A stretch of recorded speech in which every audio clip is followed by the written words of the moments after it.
Hey friends, it's Shannon. Welcome back to another episode of Your Hair Made Simple, where we're encouraging you to embrace your natural hair with clarity, confidence, and courage.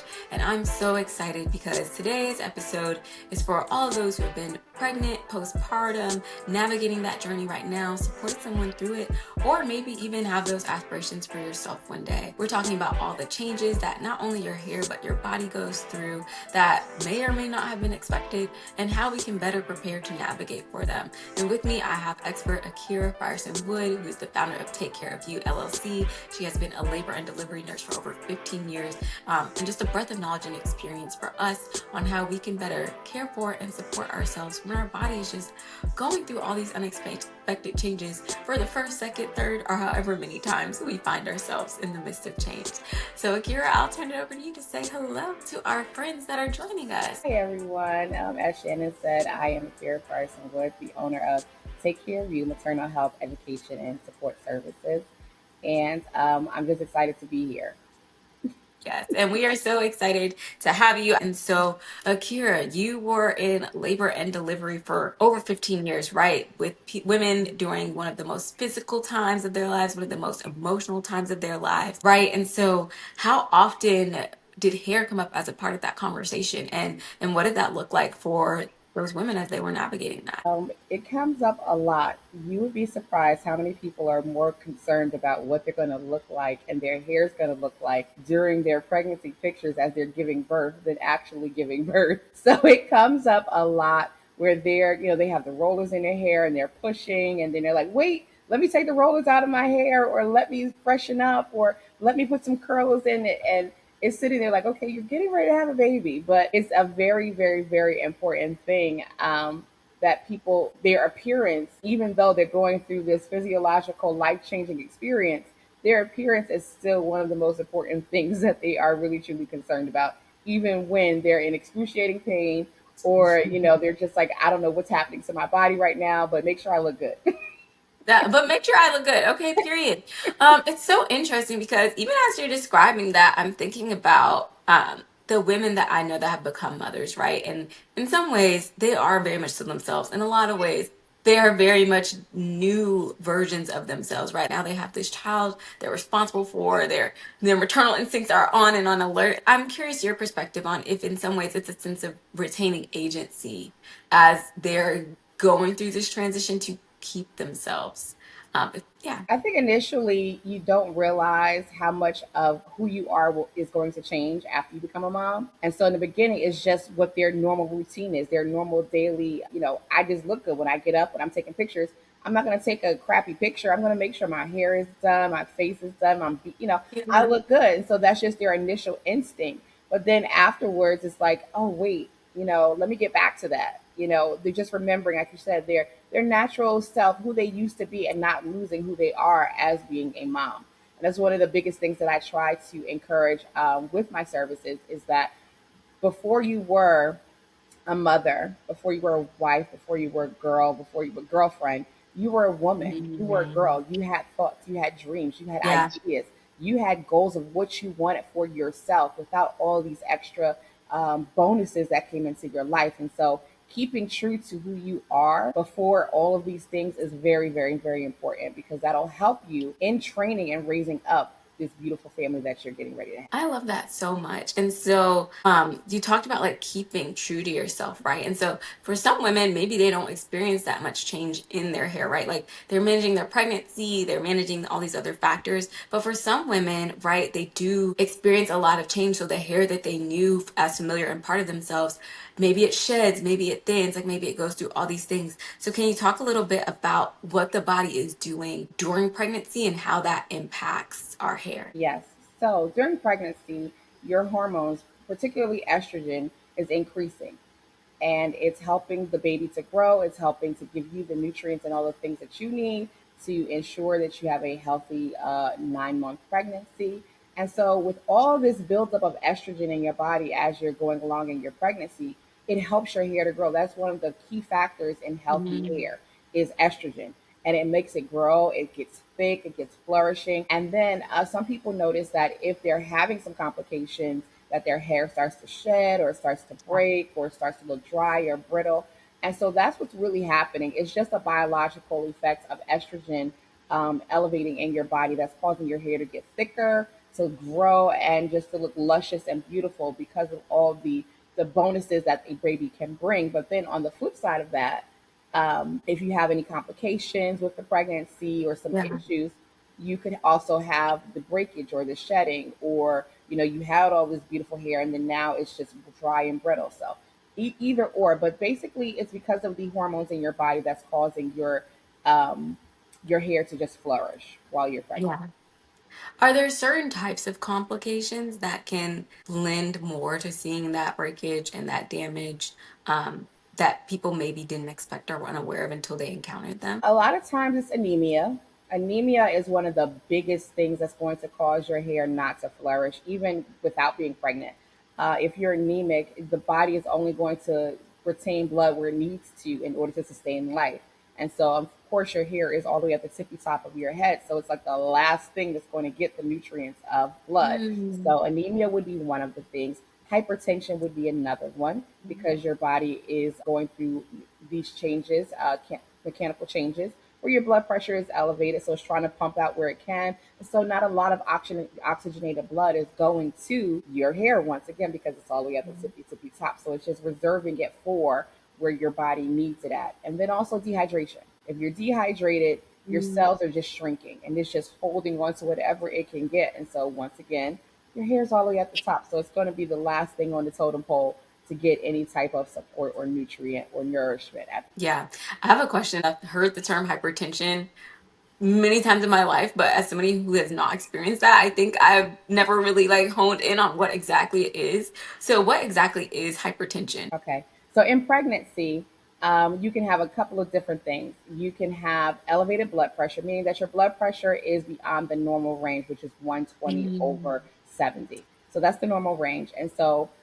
in pregnancy, you can have elevated blood pressure during pregnancy without previous blood pressure problems. And then it can go on to becoming preeclampsia, which is elevated blood pressure along with spilling protein in your protein coming out in your urine, and other side effects like a severe headache, upper abdominal pain, all of those things. And then it can go into just eclampsia, where you're at risk for seizures. So it's a very severe case that can go from little to something to nothing. And then there are a few things in between that are risk factors due to age, due to how many children you've had, due to previous pregnancies, due to Yeah. obesity that can cause you to have preeclampsia. Go Got it. ahead. Okay. No, thank you for taking the time to break down those terms so we can better recognize the symptom and signs, right? Right. Who may have questions about these terms, but don't really know or have a space to ask about them. Right, absolutely. Yeah. And even just pulling that back into the theme of pregnancy, right? Like I think about one of my friend things. How do those things play into the overall wellness and care that we're supposed to be giving ourselves during that season? And also either the flourishing or the breakdown of our hair during that time. Well, with your hair needs moisture. And so if your cells are dry, it's going to also cause your hair to be dry. And people think that it's what you put on the outside of your hair that matters the most, but no, it's what's going on the inside of your body. If your inside of your body is not in a balanced state of being, then the rest of your body, your external, is going to look like it. You're going to be overweight, because sometimes it might not just be because you're eating; it could be because some other hormonal or thing going on in your body. But with dehydration, it causes your cells to shrink, and so all the nutrients and things that are usually traveling and here wherever it's supposed to Yeah. go, it can't get to where it needs to, causing everything else to kind of suffer in the sense of, I got to keep this person alive. So if I have to negate the hair, I'm sorry, hair. We'll come back to you later when we get some more Yeah. fluid. So making sure that you're hydrated. So your internal is just as important as the external, and people forget about the internal until something happens. And so being proactive and being in preventative care is the biggest way to help prevent any kind of hair damage or breakage or acne for that matter, all of those things. So, what does that look like? How does it look to be proactive? How does it look to take those steps for preventative care? So that is a great thing. That's one of the things that I kind of build my business on is being proactive. A lot of my care is proactive care. We don't want to be reactive anymore. We want to be proactive to prevent things from occurring so that way we can be on top of it and we can have the best outcome when you're proactive. So what that looks like is shameless plug, Flow IV Hydration, which is mobile hydration services. Getting IV hydration when you know you can't get enough fluid in, getting mobile IV hydration when you can't drink, if you're sick, or you've been out in this, getting that hydration inside of your body. So signing up for that. Also taking your vitamins as you're being prescribed them. Going to the doctor before something happens, just for a checkup to say, hey, I just want to check my levels to see if everything is okay. Yeah. Making sure you're eating healthy. If you know that you and McDonald's has had a love affair for the last 2 to 3 weeks, maybe going to Kava or going somewhere else, making a salad at home. So just preventing Yeah. those things, you see bad behaviors happening and just kind of reverting to change your mindset of like, okay, let me get back on track so that I can support myself. Going to birthing classes, that's a great way because even though, like you said, it could be your fifth child, things are different. Every pregnancy is not created equal. Unfortunately, it's not the same. The first from the fifth will be to completely different experiences. And so going to a birthing class will help you in understanding like, wow, this could really happen. It didn't happen with my first one, but I do experience that now with this one. So Mhm. going to a birthing class, bringing your support people with you, not just you, but bringing your support people so that they can understand the changes that are going on with you. I also say therapy. Therapy and Jesus in my book go together. Therapy is a very great way to help you figure out those things because your emotional and your psychological plays a major role in how your Yeah. overall physical health is. If you Yeah. keep thinking something bad is going to happen, something bad is going to happen, something bad is going to happen, eventually something you will find something bad that will happen. But if you Yeah. keep, those motivated and encouraging thoughts in your mind and having someone to help you navigate through life, because we all need Mhm. it, it will help to bring about more positivity Yeah. even when you're going through some changes. I love that. And I love that you brought up for the people who are supporting those who are pregnant, right? For those who are supporting those that they love who are pregnant, maybe a friend, maybe a partner, a family member, whomever, how can we better support, right? And maybe even at times when pregnant people are not feeling the best for themselves, and even how hair is a signal for some of those things that we might want to monitor. So that's a great thing. You know your friends, you know your family, you know what's normal for them, you know what's abnormal for them. Going to these classes is a great way to understand what they're experiencing and what they're going through. Just simply asking, how can I support you? Yeah. Not overwhelming them with you, but how can I support you as an individual? Mhm. When you come to the house, don't just come to, oh, let me hold the baby, which is one of the things, of course, we want to do, but come to the house with toilet paper, Yeah. come to the house with groceries, come to the house with a sweet treat for your friend. You never know how they're feeling emotionally because they're always Yeah. going to put on this bright face or this solid, I'm good face, but inside they could be dealing with so much because after a baby, hormones are all over the place. Even Hmm. during pregnancy, hormones could be all over the place. So you could be Yes. sitting there smiling, and inside is just tears of weeping happening. So when you're Mm. going to, even just picking up the phone and say, "Hey, I thought about you today. What's going on? Let's talk. Let's go for a Yes. walk." It doesn't have to be expensive. It just has to be knowing of that person. If that person knows that you love Yeah. and care for them and you appreciate them, anything will do. I remember one of my friends when I was pregnant, she bought me a candle, and I think I cried for like 30 minutes. Every time I looked at the candle, I just cried because it was just like she thought about me, not just Mhm. the baby, but she thought about me. And even when I teach my classes, I teach them to say, hey, make a schedule. Give them advance notice that, you want to come. So it's like grandma A and B doesn't come on the same day and they're fighting over who's going to hold the baby. Have grandma A come on one day, grandma B come on another day. So that way they get their full time and you don't have to be a referee. You can actually have peace in your home. Yeah, yeah. You highlighted something too that you are also a mother. And so I'm curious for you, having been on both sides of the table, were there any things that, like, even having done the work when you found yourself in the position of motherhood still surprised you? Um, Well, before I became a nurse, I was a mom. So I was a Got mom first, and then I became a nurse. And so that's kind of what started the trajectory of my business because of the things that I Mm, did not have while I was pregnant, or yeah. just after pregnancy as well. So what surprised me though was that I wasn't alone. Like there were so many other people like me that didn't have the knowledge or the understanding or the education. Even the wealthiest of people would go to the doctors and feel brushed Yeah. off or undereducated because the doctors just don't have the time. And it wasn't that the doctors don't want to do it, they just don't have the time for the amount of patients Yeah. that they have to see or are like that want to be seen. They don't have the time to spend a half hour to 45 minutes with you. Doing my residency with one of the OB doctors that I work with in her office, any given day, she could see 45 patients in 8 hours. So you have 8 hours to see 45 patients. Thanks, the doctors and nurses. Okay.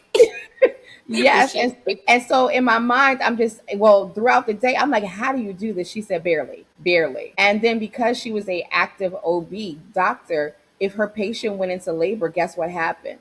She had to All of go. her appointments had to be canceled and she had to go to deliver that baby. Or they were told, oh, you can wait. And a lot of them would wait. So she got back to from delivering the baby. So it was a real just like an eye opener. Like it's not that they don't want to, they don't physically have the capacity to do Yeah. so. My gosh. Yeah. And then, yeah, I'm just imagining like my stomach being a little bit more out here, a little bit wider. And I'm not that tall, so I definitely would have been waddling and then being told like, oh, you have to wait, which is under the baby needs to be delivered, right? Like the competing priorities of that space. And so just one, the importance of spaces to get advocacy and to get information, right? And having supportive community, right? Because that just sounds stressful in and of itself. When I get home, I might need my community to just help me and lift me up and support me. It's not an easy balance. Mm, And it just highlights the need for more services and community advocacy like yours as well. So thank absolutely. you for doing that. I'm curious because we talk about what we see like during pregnancy, right? And how, if our hair is shedding, that's a sign of a deficiency somewhere in water, in our blood pressure, or in iron with anemia. But if we see our hair flourishing, then it's estrogen doing its work and working. So I'm curious a little bit about postpartum, right? Like postpartum shedding. So can you talk a little bit more about postpartum shedding and what are the factors that maybe determine if someone will or will not experience that? Absolutely. I do remember when I was pregnant and I wanted to color my hair. And my hairdresser at the time was like, absolutely not. You're not coloring anything. You're not cutting anything. You are leaving your hair the way it is.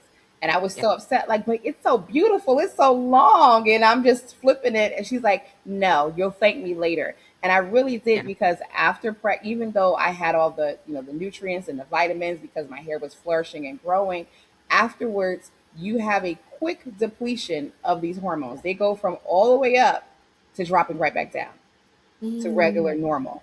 And so your body's like, wait, what's happening? What's going on? And that's what's causing this shedding is because you had all of these hormones and nutrients and protein just going through your body.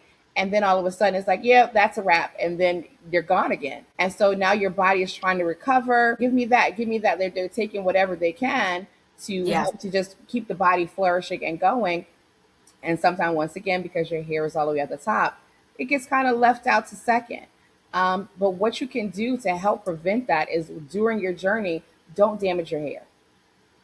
The coloring of it, even though you can after a certain gestational time, after during maybe your third trimester, you can, but don't color your hair. Don't make sure that during your pregnancy, you're making sure you're keeping your appointments with your hairdresser. You are keeping your hair moisturized. You're keeping it in protective styles, or you're doing things that are not a lot of tension on your hair or not going to cause any damage to your hair. Because after pregnancy, you're going to have to unfortunately rely on the things that you did during pregnancy to keep your hair for a little while until your body stabilizes again. So Yeah. moisturizing it, making sure you're hydrated, making sure you're still taking those prenatal vitamins. So this is why people can take prenatal vitamins up to a year after they deliver, Okay. because it still gives those Okay. same vitamins that you're needing, the folic Yeah. acid and all of the things to help with keeping your skin clear and your hair beautiful. So yeah. So, and essentially like taking the vitamins helps, like when your body level is dropping, it's not a complete crash. We're more like easing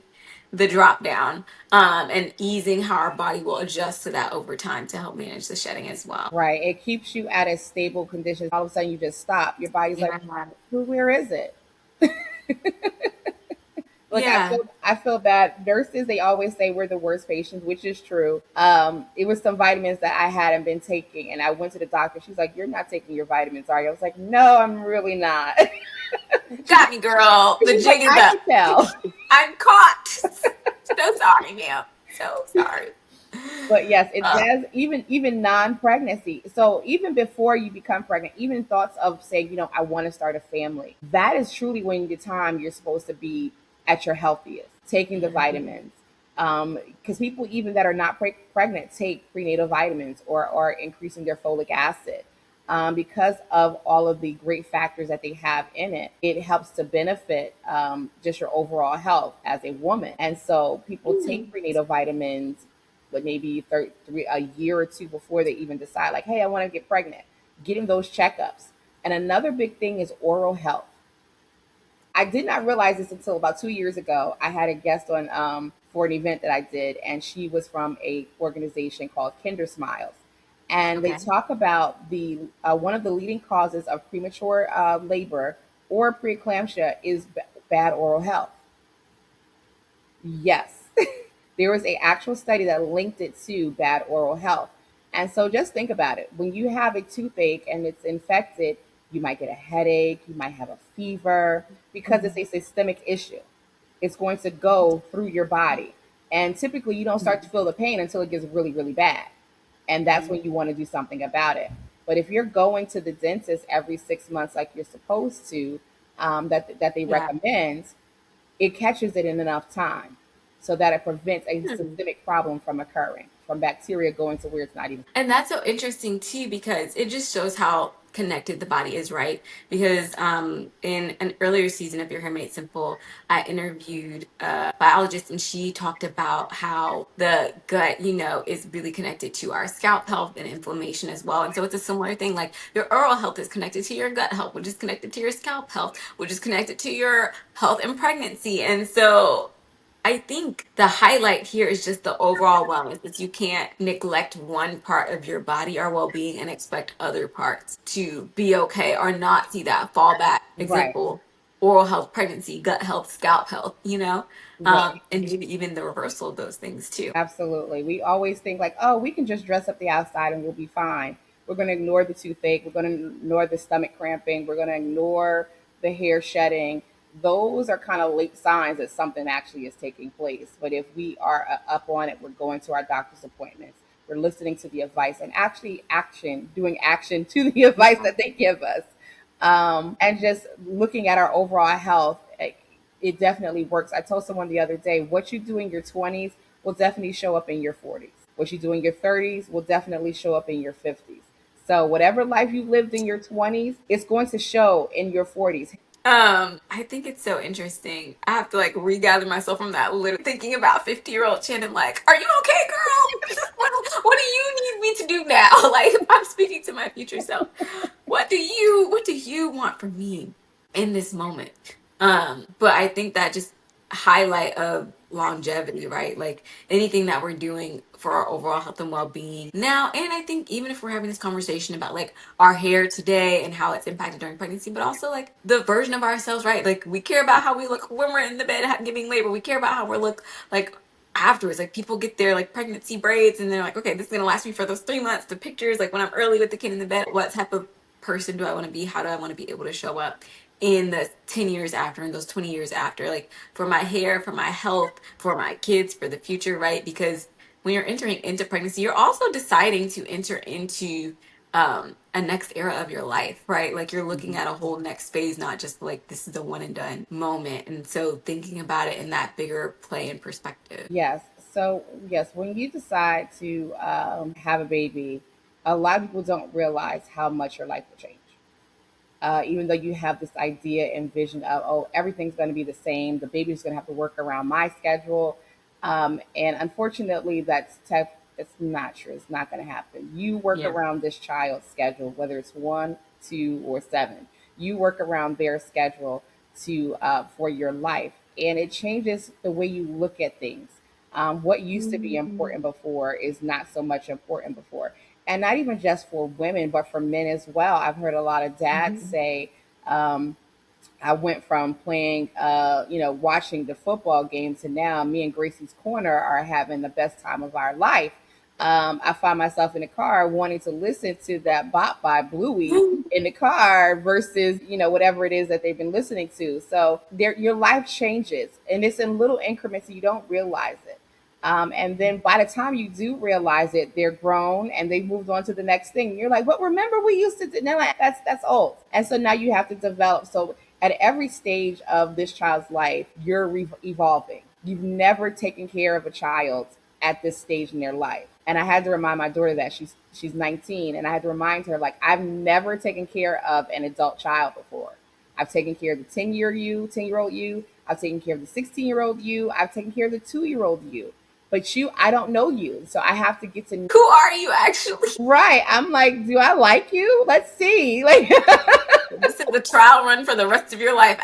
yes, You have every day to. and every stage of their life, you're also evolving because now you go from telling them what to do to now guiding them to do the right Yeah. thing to being an encourager of them doing their own thing.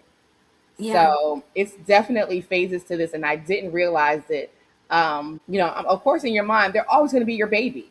This is my baby. This is my baby. This is my baby. Yes, you will forever be my baby. And now it thinks of me and my mom, and I'm like, wow, she still sees me as her baby, the one she brought home Yeah. from the hospital, the one that she smeared birthday cake on my face, the sweet 16s, and all those things. She still sees that. It's Yeah. like it just kind of gives you a self reflection of like, wow, this is life. It's just an evolution, and you're always ever Mm. evolving. And you see that in pregnancy as well, from one trimester to the other, and your body is always evolving. It's always changing. Why? Because it needs something different. It needs something new. Yeah. Same thing that goes with your hair. It's evolving. It needs something different. And even as we get older, our Yeah. hair always needs something different. One of my friends the other day, she said, I don't know my hair anymore. I'm ready to chop it all off because it's two different people. She said, I got two different people living in my hair. One of Yeah. them is curly and the other one is straight. And Two I don't different know who to computers. who to Yeah. talk to at this point. So it's an evolving matter, not even just for moms, but for dads as well. Yeah. And I love how you highlighted the different phases of pregnancy and of life and of our hair. So more of the results of whatever those choices were in pregnancy where we're expecting the estrogen to drop. So it might be changing and reverting back to normal, but we can kind of manage that or we can see it accelerate depending on the factors like our iron levels, stress, hydration, and any hypertension. So our blood pressure, any other complications. But then there's that space afterward when we're continuing to age. And I have heard some women share, right? Like your friend who said that there's two different textures. Like when maybe they do lose their hair and it grows back, but now it's a different texture, or it's, not the same hair that they had before, literally. And so, can you speak a little bit about why that happens? Like why our hair kind of leaves us one way and comes back a completely different persona? Um, as you go through pregnancy, you start off at one age and I feel like you end at another, even if it's within the same year. Your body has to age in between that time, and what it needs during that time period changes. So who you were at the beginning of your pregnancy is not who you're going to be at the end of your pregnancy, Okay. no matter how the snapback occurs. You're still not going to be the same person because your body now needs completely different things. Even after you've delivered the baby, you'll recognize that some things that you liked before pregnancy, you don't like anymore. Some things that your hair Yeah. tolerated before, it doesn't tolerate now. Mm. And so you have to recognize those things and adjust your body to it. And it's just a balance within your body. What does your body need at this point in your life? And then, of Okay. course, as you age, things start to kind of decline. Mm-hmm. As far as the things that you have, your electrolytes in your body, they start to come down. The Mm. hormones in your body start to decrease and increase, so they're fluctuating. Other things can be occurring just because of life happenstances, and so things your body begins to change. Your body begins to shift, and so now you have to discover who you are. What does your body actually need? So it's not even just a mental thing of like, what do I need right now? or who am I right now? Your body is going through the same Yeah. exact emotions as you are physically. It's just an internal thing. Your body is Mm, made up of 60 to 80% of water. yeah. And so if you're not drinking at least, let's say about a gallon a day of water, you're dehydrated. And add that to pregnancy and your Check skin. Is it looking a little dry today? so your body needs those, those little extra boosts in your system to help. And so as your body is changing, it's growing differently. It's growing new. Needs new things. And so now you have to discover, well, what does my hair need now? Yeah. How can I change whatever I was doing before, to look at it now? That's why sometimes certain shampoos don't mesh well with your hair now, because it's like, why is it so dry? Before I could, do Yeah. this, and then it's like, oh, this conditioner was great for my hair before, and now it's Yeah. not working. And then sometimes it's not you, it's just the product. They've changed or altered the product and the makeup of it. And so what used to work for you before, they no longer make with it now. And so now your hair is like, I don't like this new formula. So now you have to go back and find something completely different to utilize to help support your hair's journey. Yep. I like to call those doing a product audit. And I suggest doing those whether or not you are pregnant, right? Like formulas change, life changes, seasons change. In the summer, Yes. you might need something different than in the winter. So taking the time because it could very well be your body, but they also do change formulas often. I've had to change staple products because the formula changed and it didn't work for me anymore, which is frustrating, but we find something better. So I love that you highlighted that as well. Yeah, and as the weather changes, like you said, as the seasons change, so does what your hair needs as well. In the summertime, it's hotter, so a lot of moisture is going to be absorbed from your hair. So you're going to have to replenish that with more moisture. In the Mhm. wintertime, it might be a little bit more drier, so you might have to put a little more oils in your hair to help to keep your hair being dry and brittle.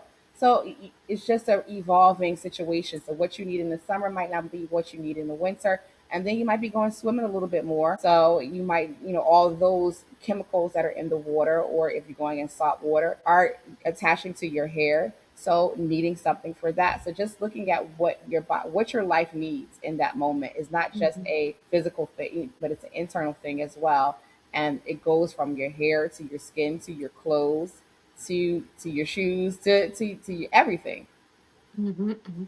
And I love that. And I think it's like knowing the things that need to be consistent and knowing the things that need to change, right? Like hydration, like the water, like deep conditioning and all those things. Like those are going to solve losing a lot of moisture to the heat in the summer, but it'll also solve your hair becoming really brittle in the winter. We still need to be drinking the water daily. We still need to be doing all these other things. So knowing what are those like consistent flows and then what are those levers that we need to change based on where we are as well. Yes. So for the woman or person who is listening, right, or listening for a friend or a family member, and they found themselves going through this experience of pregnancy for however many times, maybe unprepared or unsupported, what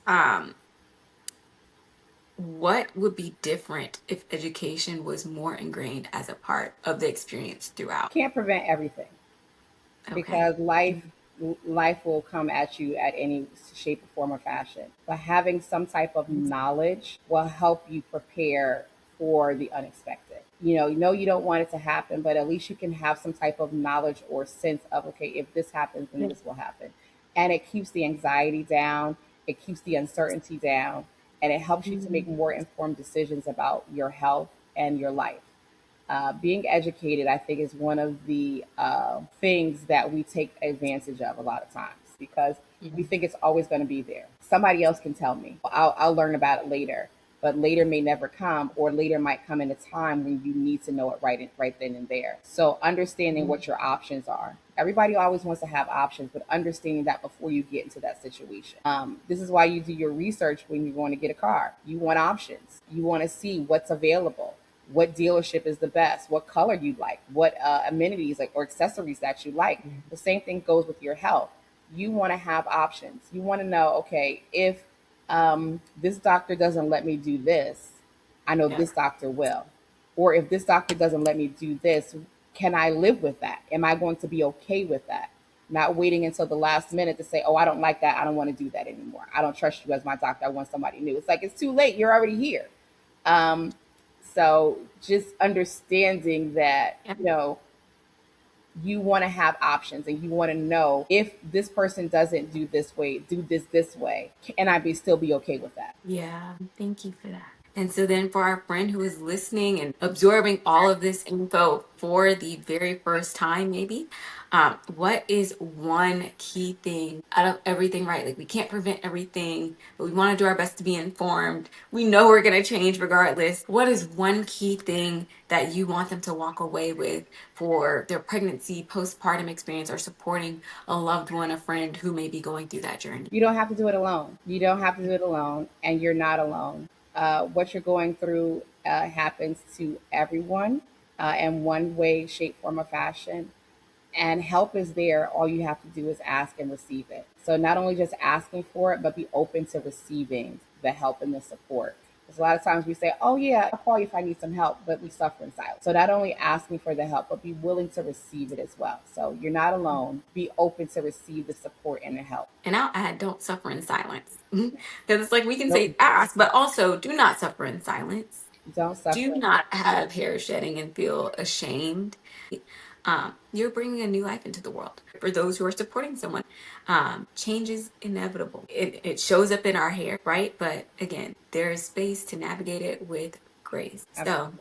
my final question for you, Akira, is the one that I end with asking every guest. So, if you could say one affirmation to your hair right now, what would it be? One affirmation to my hair right now would be, are you ready for the next? Are you ready for the next? Hmm. Are you ready What for is the next? next for you? I don't know. I don't know, but I do know it's going to be different. It's going to be a change from where I currently am now to where I will be. It might be a little bit of Yeah. color. It might be a little bit shorter. It might be a little bit curlier. It might have Yeah. some friendly extensions. I don't know. But are you ready for the next? I know I'm ready. I'm usually not a dark hair girly, so I like a little brightness. But so, are you ready for the next? Yeah. Are you ready for the next? I love that. It's like you're ushering in a new era. You're inviting in a Hmm. new era. And I think we're definitely in a season where we're like, I feel like we're walking in to new things and new spaces. So Yeah. for those who are listening, who are taking in all this information, and now you're a little bit more informed than you were before, are you ready for the next? See, there's the question. And Yes. then for our friends who have stayed until the end, thank you so much for listening and joining us. We hope that you take this conversation back, that you apply some of this information. If it's helpful to you, feel free to leave a comment and let us know. And Akira, thank you so much for joining Thank and you. sharing your expertise with us today. And until our next episode, remember, friends, that all hair is good hair. Thank y'all and have an amazing time. All right. Bye, everyone.